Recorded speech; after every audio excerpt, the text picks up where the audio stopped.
Aujourd'hui, je vous fais une petite routine arrosage, c'est-à-dire comment est-ce que je m'y prends les jours où je décide d'arroser mes plantes. Dimanche dernier, j'ai décidé de filmer mon arrosage pour vous montrer. Mais bientôt, j'ai une vidéo un petit peu plus complète qui viendra là-dessus, avec davantage de conseils sur l'arrosage, parce que pour moi, c'est vraiment la base. Moi, c'est ce qui m'a fait passer de l'autre côté de la barrière en termes de plantes vertes, puisque une fois que j'ai compris comment arroser mes plantes, voilà, je suis devenue complètement accro. Et ça fonctionnait. Donc voilà, j'espère que ça vous plaira, cette petite vidéo, routine d'arrosage. Ok, alors on va commencer avec les plantes près du bureau. Donc je regarde toujours le sol, le terreau, pardon, je mets le doigt pour voir si c'est sec. Et je vais mettre de côté celles que je veux directement arroser dans la baignoire parce que ça sera plus simple, elles ont vraiment besoin de beaucoup d'eau, donc je vais attendre qu'ensuite ça draine pour pas en mettre de partout et pour pas que les racines sont dans l'eau. Pour mon gros pachira, j'utilise mon mesureur d'humidité pour voir, parce que sinon j'ai du mal à comprendre. Mais j'ai bientôt une vidéo où j'expliquerai un peu plus en détail comment je l'utilise. Ensuite, je fais pareil pour le Ficus elastica parce que c'est un petit peu dur à voir, le pot est très gros et là j'ai décidé effectivement de le mettre dans la baignoire. Ma Monstera de Nancy, je l'ai pas sûre donc je l'ai utilisé aussi, mais ça allait. J'arrose mon croton, alors ça je le fais vraiment une fois par semaine parce que lui il a pas mal besoin d'eau, il est vraiment devant la fenêtre. Et ça n'a pas trop plu à mon chat, vous verrez. Les succulentes, je regarde les feuilles, si elles sont pas trop ridées, c'est que ça va. J'attends beaucoup. Mon Peperomia obtusifolia, je l'ai directement arrosé là puisque je l'ai directement rempoté en pot.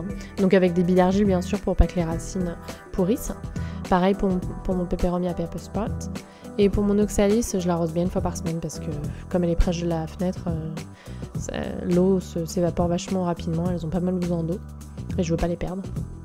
Mais pareil, il y a des billes d'argile en dessous, donc les racines ne sont jamais dans l'eau, à pourrir dans l'eau. Mon pothos, je me suis rendu compte qu'il avait besoin d'une bonne baignade. Ma Tradescantia tricolore aussi, donc je les mets de côté pour les amener dans la baignoire.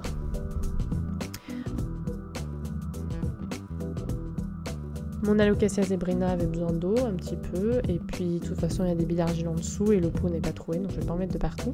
Mais elles sont dans leur pot en plastique de départ, donc si je voulais bien les drainer, bien les arroser, je pourrais aussi les amener dans la baignoire. Là j'avais un peu la flemme.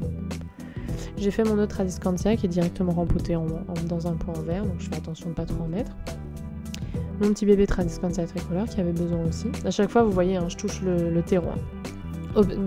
Tout le temps, à moins de sous-peser une plante comme c'était le cas pour la Tradescantia tricolore où je vois qu'elle est très légère donc elle a vraiment besoin d'eau, mais sinon je regarde vraiment l'humidité du terreau. Mon bégonia c'est pareil, je l'arrose un petit peu mais il y a des billes d'argile dessous donc c'est uniquement parce que j'avais un petit peu la flemme et je prends pas beaucoup de risques. S'il y a trop d'eau ça restera dans les billes d'argile. La Monstera j'y vais pas mal et puis de toute façon je regarde la coupelle du dessous si elle est remplie, c'est que j'en ai un peu trop mis. Ma chaîne de cœur, Oceropedia woody, je le fais aussi là-haut parce que je veux pas qu'elle s'en mêle quand je l'emmène. Et puis celle-là, elle est directement rempotée dans un pot, donc de toute façon, je peux le faire directement dans le pot. Là, je vais regarder si ce que je suis en train de bouturer, il y a encore de l'eau. Ma Tradescantia zebrina, elle a besoin d'un petit peu d'eau. Et ma fougère, Aspargus fougère derrière, elle avait besoin aussi, elle est pas mal, ça s'évapore. Je fais quasiment toutes les semaines pour celle-là, sinon ça tourne jaune. Mon Aglaonema, ça allait. Mon Peperomia pepper spot et puis mon Peperomia pastèque, je l'ai fait directement parce que le pot, elles ont été directement rempotées dans le pot. Là, on voit l'eau. Les autres, elles ont besoin, mais je vais les amener dans la salle de bain.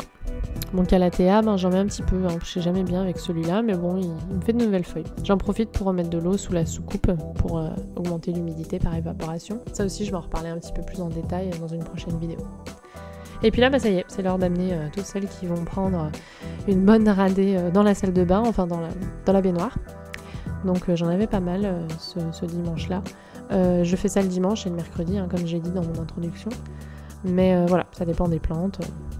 C'est pas toujours, elles n'ont pas toujours besoin de le faire le dimanche, donc il y en a, j'attends un petit peu plus pour qu'elles aient bien besoin d'eau le mercredi.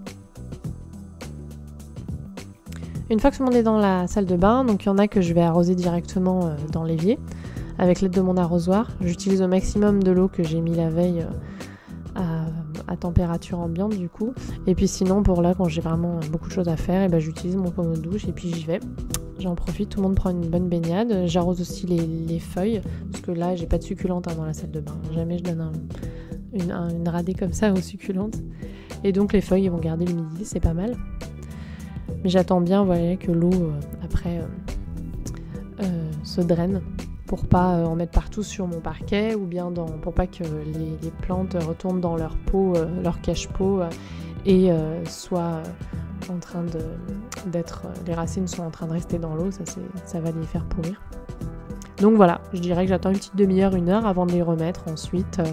Et je fais bien ça le matin, comme ça, une fois qu'elles vont être remises à leur place, et ben toute la journée, elles vont avoir le temps de faire évaporer l'eau grâce à la lumière ou au soleil ou à la chaleur. Les plantes n'aiment pas rester dans l'eau mouillée, trempée en pleine nuit quand il n'y a pas de lumière. C'est pas l'idéal.